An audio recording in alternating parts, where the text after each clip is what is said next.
बीते दिन कांग्रेस पार्टी ने किसान जवान संविधान जनसभा का आयोजन किया, जिसमें बड़ी संख्या में कांग्रेस के कार्यकर्ता मौजूद रहे।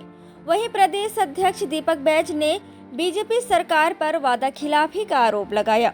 दीपक बैज ने कहा कि मौजूदा सरकार ने स्कूलों को बंद करके गरीब बच्चों को शिक्षा से वंचित किया है।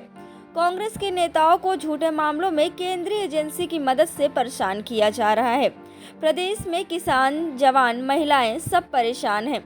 छत्तीसगढ़ में जिन वादों के साथ बीजेपी सरकार सत्ता में आई थी, वो एक भी वादा पूरा नहीं हुआ है। 15 साल की सरकार थी भारतीय जनता पार्टी की, 3,500 स्कूल बंद कर दिया और अब आई तो 10,000 स्कूल बंद किया।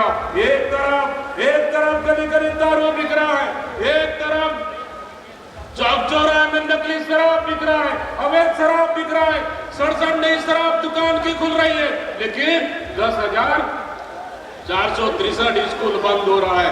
आदरणीय साथियों, इसलिए हम कहना चाहते हैं कि इस सरकार से हमको आने वाला समय में डटकर मुकाबला करना है, क्योंकि युवाओं के लिए रोजगार नहीं है इस सरकार में। आदरणीय साथियों, और कहना चाहता हूं मैं, बस्तर से लेकर सरगुजा तक नक्सलवाद के सफाई के नाम से इस सरकार ने आदिवासियों को जल और जंगल, जमीन, खनिज संसाधन को हड़पने का काम किया।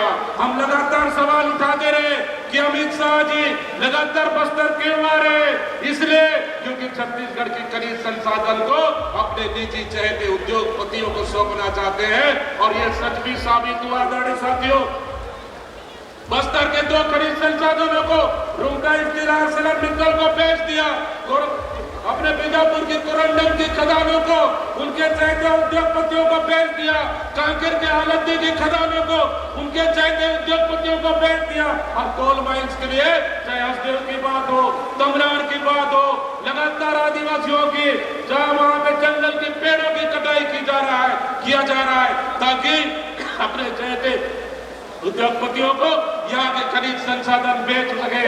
आदरणीय साथियों, रेत माफिया चरम पर है सरकार में, गोलियां चल रही है, रेत के खदानों में चाकू मारा जा रहा है, भ्रष्टाचार चरम पर है। आदरणीय साथियों, इसलिए आने वाला समय में सर मैं कहना चाहता हूँ आपको सुनने के लिए, हमारी कार्यकर्ता 400-500 किलोमीटर से आए हैं। कोई एक नहीं कहा कि बरसात है हम कैसे आएंगे, कोई एक व्यक्ति ने नहीं कहा कि हम पानी गिर रहा है कैसे आएंगे, किसी एक कार्यकर्ता ने नहीं कहा कि खेती किसानी का काम कैसे आएंगे। मैं धन्यवाद देता हूँ। एक कार्यकर्ता ने फोन किया, सर नदी में बाढ़ आया, मैं कैसे करके आऊं? मैंने कहा देख लेना, अगर पार कर सकते हो तो आ जाना, नहीं तो कोई दिक्कत नहीं है, आपकी सुरक्षा सबसे पहले जरूरी है। उसने कहा हमारे पास नाव का व्यवस्था है, मैं नाव पार करके इस कार्यकर्ता का इस सम्मेलन में शामिल होना चाहता हूं। आदरणीय साथियों, एक फिर कार्यकर्ता का फोन आया, सर हमारे पुल के ऊपर से पानी बह रहा है, रोड बंद हो गया, कैसे करूं?